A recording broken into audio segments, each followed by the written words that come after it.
Next is the metabolism of carbohydrate. હવે એનું પછી ડાયજેશન થઈ ગયું, બ્રેકડાઉન થઈ ગયું, એનું પછી ડાયજેશન એટલે ફર્સ્ટ બ્રેકડાઉન થઈ ગયું, એનું એબ્ઝોર્પ્શન થઈ ગયું. હવે એનું ચયાપચય, એનું મેટાબોલિઝમ કઈ રીતે થશે?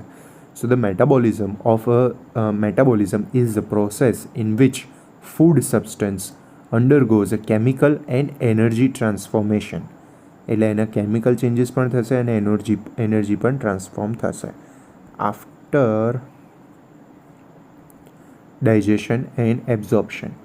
ડાયજેસ્ટ કરી લીધા પછી, બ્રેકડાઉન કરી લીધા પછી અને એનું એબ્ઝોર્પ્શન કરી લીધા પછી food substance must be utilize by the body. હવે એને બોડીને વાપરવું તો પડશે જ.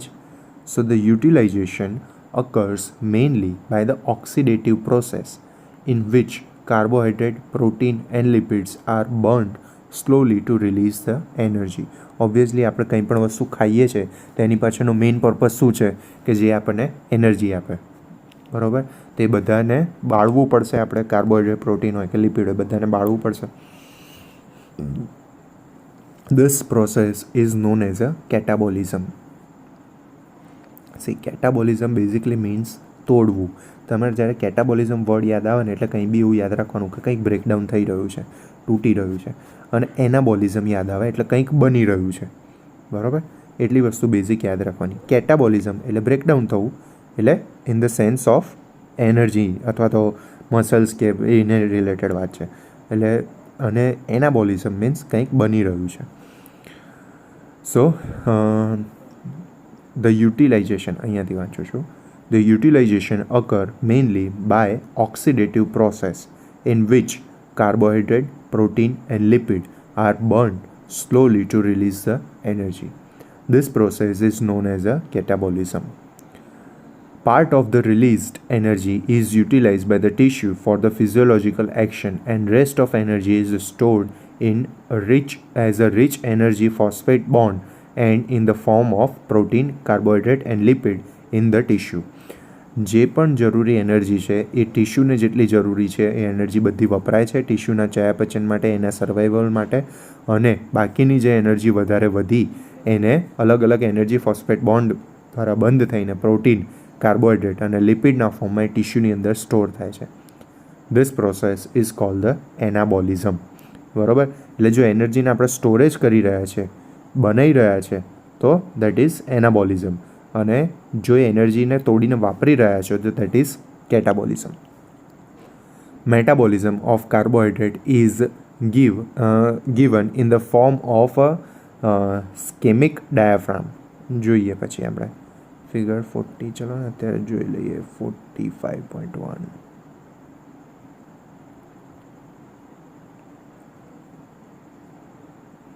ઓકે, સો અહીંયા ફર્સ્ટ આ લીવર બતાવેલું છે, પછી વચ્ચે જે છે એ સિસ્ટમિક સર્ક્યુલેશન બતાવેલી છે, એટલે કે બ્લડ સર્ક્યુલેશન આપણું બતાવેલું છે. અહીંયા ટિશ્યુ અને અથવા તો મસલ્સ બતાવ્યા છે અને okay other than muscle, okay muscles સિવાયના ટિશ્યુ બતાવ્યા છે.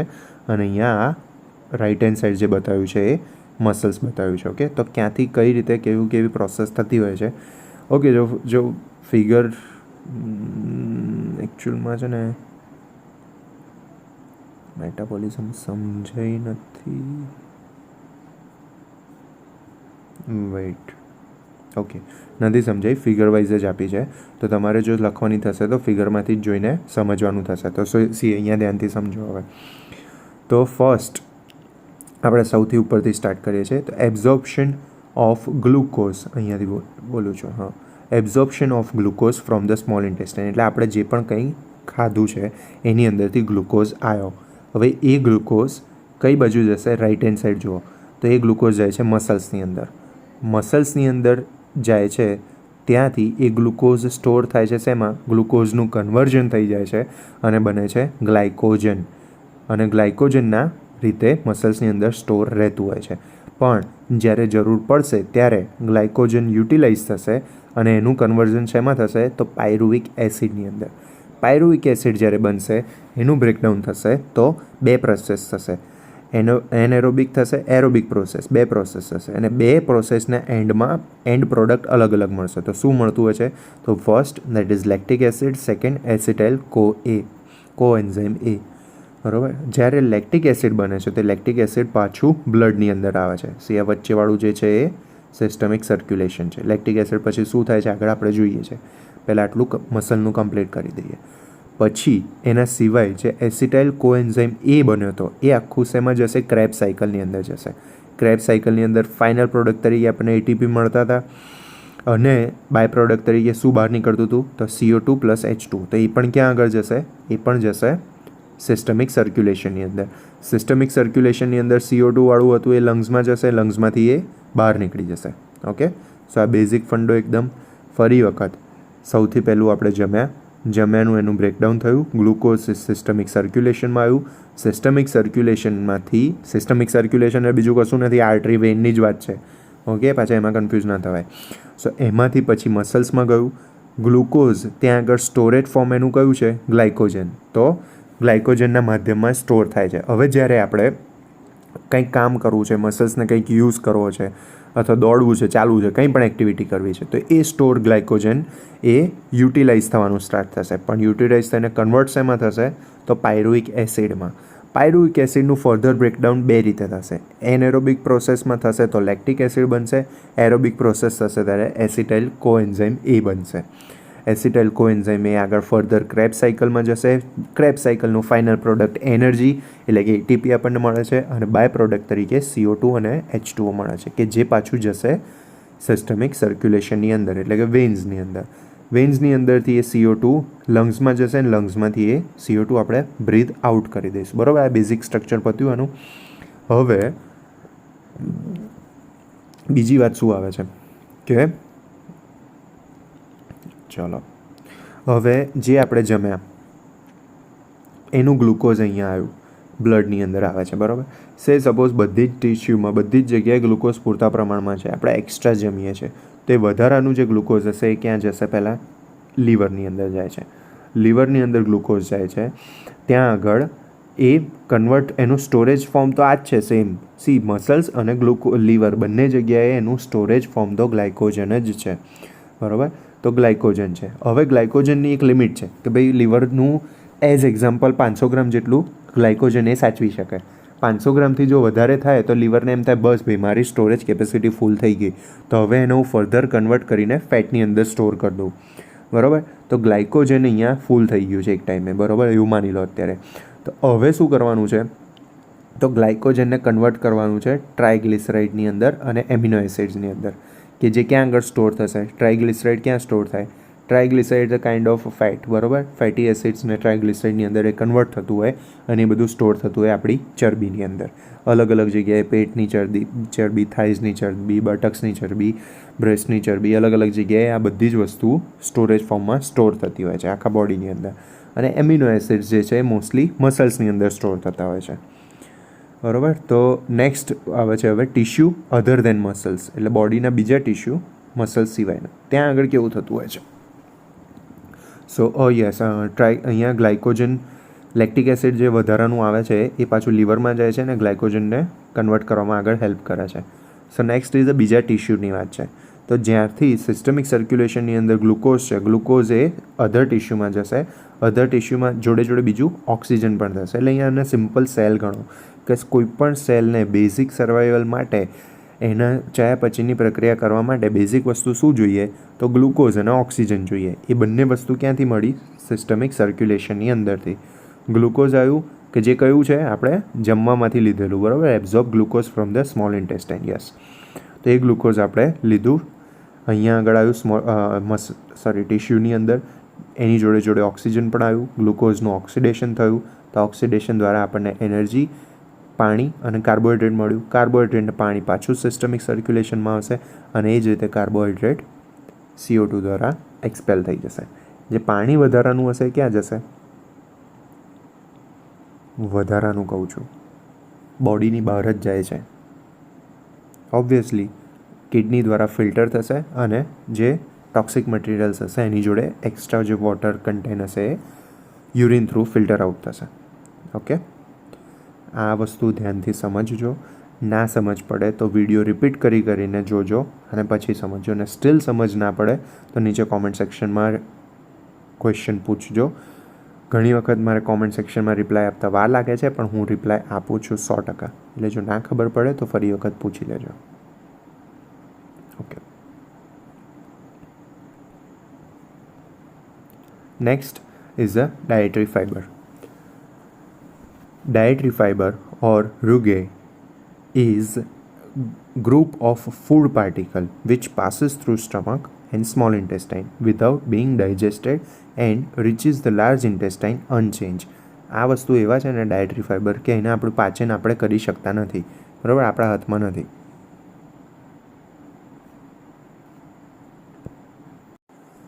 આ ડાયટરી ફાઈબરની વાત આપણે પહેલાં પણ થયેલી છે કે એનું એબ્ઝોર્પ્શન, એનું ડાયજેશન આપણે કરી શકતા નથી. આપણે વિટામિન B12 રિલેટેડ બી કીધું હતું કે આ ફાઇબર્સનું પાચન કોણ કરે, તો લાર્જ ઇન્ટેસ્ટાઇનમાં રહેલા બેક્ટેરિયા પણ એનું ડાયજેશન કરતા હોય છે, બરાબર.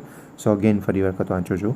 Dietary fiber or rugae is a group of food particles which pass through the stomach and small intestine without being digested and reach the large intestine. સીધું લાર્જ ઇન્ટેસ્ટાઇનમાં એની અંદર કોઈ જ પણ જાતના ચેન્જીસ થયા વગર ત્યાં આગળ પહોંચી જાય છે.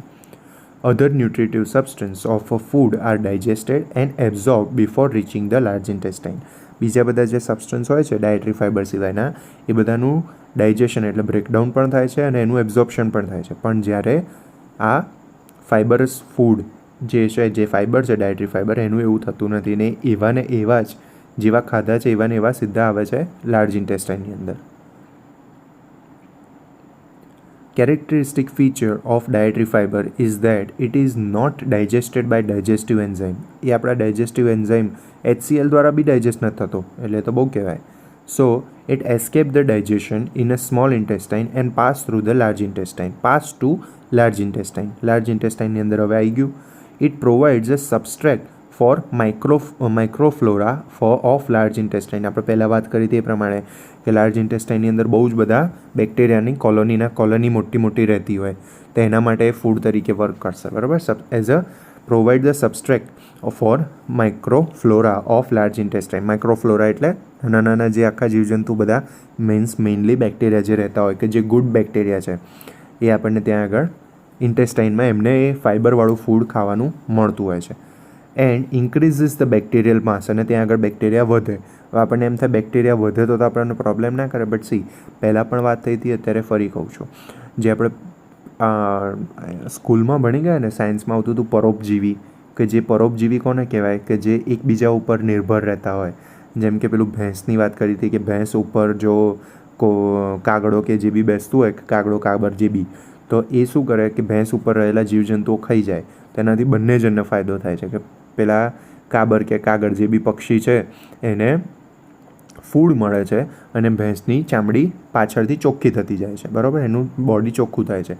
એટલે બંને જણને પરોપજીવી એટલે બંનેને એકબીજાને પોતપોતાની રીતે ફાયદો થાય છે. તો સેમ વે બેક્ટેરિયા પણ આપણા માટે એવા જ છે કે આપણે બેક્ટેરિયાને ફૂડ પૂરું પાડીએ છીએ અને બેક્ટેરિયા આપણને બીજા મિનરલ્સ, વિટામિન્સની વસ્તુ પૂરું પાડે છે, બરાબર. કઈ રીતે? આ ગુડ બેક્ટેરિયા છે, આપણે વિટામિન B12 આ બેક્ટેરિયામાંથી મળતું હોય એમની બાય પ્રોડક્ટ તરીકે. સો યસ, તો અહીંયા શું કહે છે કે increases the bacterial mass. Obviously આપણે બધું ખાવાનું પૂરું પાડીએ એટલે એ લોકોની કોલોની વધશે. The anaerobic bacteria in turn degrade the fermentable component of the fibre. હવે ફર્મેન્ટ એટલે આથવણ કરે છે એનું, બરાબર. જે ફર્મેન્ટેબલ કમ્પોનન્ટ છે ડાયટરી ફાઇબરને, એને આથો લાવે છે. આ રીતે thus in large intestine some of the component of fibre are broken down and absorbed and remaining component are excreted through the faeces.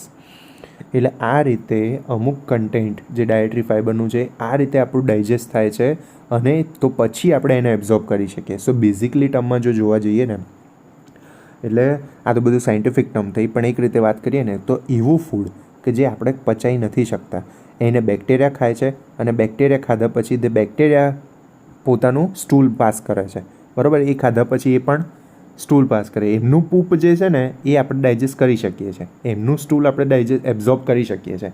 એટલે પછી જે નથી ખાઈ શકતા એ આપણે આ રીતે એબ્ઝોર્બ કરી શકીએ છીએ. એટલે ડાયટરી ફાઇબર કે જેનું એબ્ઝોર્પ્શન થવું આપણા માટે જરૂરી છે પણ આપણે પોતે નથી કરી શકતા, તે બેક્ટેરિયા ફ્લોરા એને ખાશે, પછી એ સ્ટૂલ પાસ કરશે ને એનું જે સ્ટૂલ છે એને આપણે એઝ અ વિટામિન્સ અને મિનરલ્સ તરીકે આપણે એબ્ઝોર્બ કરીશું. સાંભળવામાં ગંદુ લાગે પણ એવું જ છે.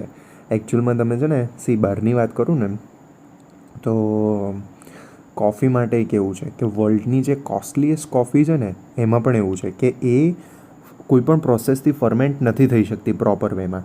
તેના માટે એવું કરે છે, એક સ્પેસિફિક પ્રકારના પ્રાણી આવે છે કે નાની ખિસકોલી જેવા પ્રાણી આવે છે, અત્યારે એનું નામ ભૂલી ગયો શું કહેવાય છે એને, પણ એવા ખિસકોલી જેવા પ્રાણીઓને પાળે અને એ લોકોને એ કોફીના બીન્સ ખવડાવે. હવે ખવડાવે ને એને એટલે એમના પેટની અંદર એ એની ફર્મેન્ટેશનની પ્રોસેસ પ્રોપર થાય અને પછી એ જે પોતાનું સ્ટૂલ પાસ કરે ને એની અંદરથી એ કોફીના બીન્સ લે છે કે જે પ્રોપર અમાઉન્ટમાં ફર્મેન્ટેડ હોય છે અને પછી આપણે એ કોફી બનાવીને આપણે એની મજા લઈએ છીએ એમ. અને કોફી પીતા પીતા કહીએ છીએ આ હા, એ સૌથી વર્લ્ડની કોસ્ટલીએસ્ટ કોફી છે કે જે આ રીતે બને છે. એટલે તમે ચિંતા ના કરો, આપણે જે કોફી પીએ છીએ એવી સ્ટૂલમાંથી નથી આવતી, but just saying for the general knowledge. તમે સર્ચ કરી શકો વર્લ્ડ્સ કોસ્ટલીએસ્ટ કોફી અથવા તો બીજું શું સર્ચ કરશો, કોફી મેડ ફ્રોમ સ્ટૂલ એવું કંઈક લખજો ને એટલે આવી જશે. Okay, so let's come back to the point. So yes, આ રીતે ડાયટરી ફાઇબર નું પાચન થતું હોય છે. હવે કમ્પોનન્ટ ઓફ ડાયટરી ફાઇબર શું રહેલું હોય છે? So the major component of dietary fibre are cellulose, hemicellulose, diglucan, pectin, lignin and gums.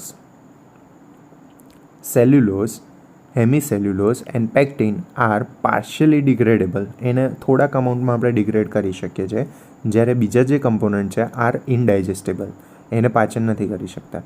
Dietary fibre also contain minerals, antioxidant and other chemical that are useful for the health. જો આ બધા જ જે health માટે useful છે, જો bacteria ના હોય તો આ બધા જ આપણા બોડીમાંથી ડાયજેસ્ટ થયા વગર એમના એમ નીકળી જાય. એટલે ઘણી વખત કેવું થતું હોય કે જ્યારે આપણે બેક્ટેરિયલ ફ્લોરા ઓછો થઈ ગયો હોય ને તો એ બેક્ટેરિયલ ફ્લોરાને ઇન્ક્રીઝ કરવા માટે પણ આપણે પ્રોબાયોટિક્સ લેતા હોઈએ છીએ. પ્રોબાયોટિક્સ એટલે શું? બાયોટિક એટલે બેક્ટેરિયા, એટલે આપણે દવાઓની અંદર બેક્ટેરિયા લેતા હોઈએ છીએ કે જેના લીધે આપણા ઇન્ટેસ્ટાઇનની અંદર આ બેક્ટેરિયાની કોલોની ઇન્ક્રીઝ કરી શકાય અને આ બધા ફૂડ જે લઈએ છીએ એનું પ્રોપર ડાયજેશન થઈ શકે. Okay, so source of dietary fibers. So source of dietary fibers are fruits, vegetables, cereals, breads and wheat grain. બરાબર, એટલે ઘઉંના ધાન. બરાબર, પર્ટિક્યુલર ઇટ્સ આઉટર લેયર. આપણે પહેલાં પણ વાત થઈ હતી આઉટર લેયર ઓફ પેલે કોદરી પર્ટિક્યુલર જે આપણે કહેતા હોઈએ છીએ બેઝિક ટર્મમાં, અથવા તો જુવાર તો ના કહેવાય પણ ઘઉંનું આગળ ઉપરનું જે ફોતરું હોય એ ફોતરા સાથે જે આપણે ખાઈએ ને એ બધી જ વસ્તુ એની અંદર ફાઇબર વધારે પ્રમાણમાં હોય. જેમ જેમ પ્રોસેસ કરીએ ને ઘઉંને પોલિશ થાય ને એ બધું, જેમ કે ચોખામાં પણ એવું હોય, એવું કહેવાય બ્રાઉન રાઈસની અંદર વધારે ફાઇબર્સ રહેલા છે. તો બ્રાઉન રાઈસ બેઝિકલી શું છે? એનો કલર બ્રાઉન છે એવું નથી. બ્રાઉન રાઈસ, વ્હાઇટ રાઈસ જે છે ને એ બ્રાઉન રાઈસમાંથી જ બને છે, પણ બ્રાઉન રાઈસને જ્યારે પોલિશ કરીને એનું ઉપરનું લેયર કાઢી નાખવામાં આવે છે ને ત્યારે એ બ્રાઉનમાંથી વ્હાઇટ બની જાય છે. તો ઉપરનું લેયર સાથે જો આપણે એ ફૂડ લઈએ તો દેટ ઇઝ બ્રાઉન રાઈસ અને ઉપરનું લેયરની અંદર વધારે પ્રમાણમાં ફાઇબર્સ રહેલા હોય છે. આ મેં રાઈસની વાત કરી, અહીંયા પર્ટિક્યુલર વ્હીટની વાત કરે છે. સો બને એટલા ડાયટરી ફાઇબરવાળા વસ્તુઓ ખાવી જોઈએ. So dietary fibres are fruits, vegetables, cereals, breads and wheat grain. બરાબર,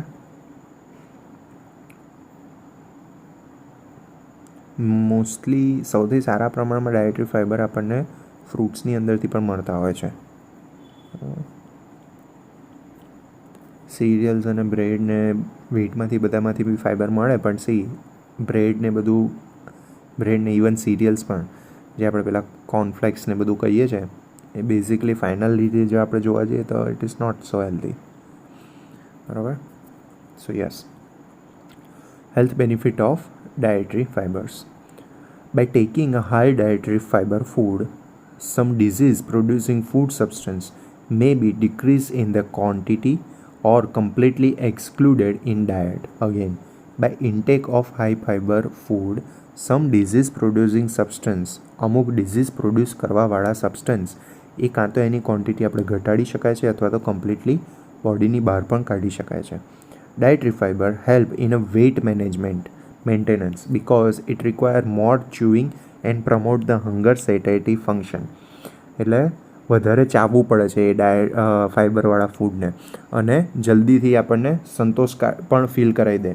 એટલે હંગર સટાઇટી ફંક્શન છે એનું કે ભૂખ એટલે સંતોષવાનું, હંગર સટાઇટી એટલે સંતૃપ્તિનું ફંક્શન છે એનું. એટલા માટે by delaying the empty of stomach, એટલે સ્ટમક જલ્દીથી એમ્પ્ટી ના થાય જો એવું ખાધું હોય ને તો. ઓટ્સની અંદર પણ ફાઇબર બહુ જ વધારે સારા પ્રમાણમાં હોય છે, એટલે ઓટ્સ કમ્પેરેટિવલી બહુ જ હેલ્ધી ગણવામાં આવે છે. એની પાછળનું one of the reason is high fibre content. અને જ્યારે તમે ઓટમીલ લીધી હોય અથવા તો ઓટ્સ ખાધા હોય ને તો એ વખત પછી ઘણો લાંબો ટાઈમ સુધી તમે આ વસ્તુ એક્સપિરિયન્સ કરી શકો કે તમને જલ્દી ભૂખ ના લાગે. સો yes, hunger satiety function by delaying the empty of stomach and by giving the person a sense of fullness of stomach. Third, diet with a high fiber content tends to be low in energy and it also useful in reducing the body weight. Dietary fiber increases the formation of bulk and soften the feces and ease the defecation. Easily defecation થઈ શકે એટલે stool soft થઈ જાય થોડું અને easily pass કરી શકાય. કોન્સ્ટિપેશનની problem હોય ને તો એ લોકોને હાઈ ફાઇબરવાળું ફૂડ લેવાનું આપણે સજેસ્ટ કર્યું હતું. એ આપણે ઉપર ઇન્ટેસ્ટાઇનનું ભણ્યા ને એ વખતે જ્યારે કોન્સ્ટિપેશન આવ્યું એની અંદર એપ્લાઇડ ફિઝિયોલોજીની અંદર કોન્સ્ટિપેશનમાં આ વસ્તુ ભણી ગયા. Fifth, it contains some useful substance such as a antioxidant. Antioxidant પણ આપણા હેલ્થ માટે બહુ જ ઇમ્પોર્ટન્ટ છે. Some component of dietary fibre also reduces the blood cholesterol level and thereby decreases the risk of some disease such as a coronary heart disease and gallstone. હવે આના લીધે આપણને કોલેસ્ટ્રોલ પણ ઓછું થાય છે. કોલેસ્ટ્રોલ ઓછું થાય તો ગોલસ્ટોન ઓછા થઈ શકે અને જોડે જોડે હાર્ટ ડિઝીઝ પણ ઓછા થઈ શકે.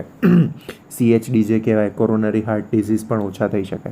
એટલા માટે તમે જ્યારે પેલું ક્વેકર્સ કંપની અથવા તો બીજા કોઈ પણ ઓટ્સ લાવશો ને તો ઓટ્સની અંદર લખ્યું હશે it is good for heart, healthy for heart.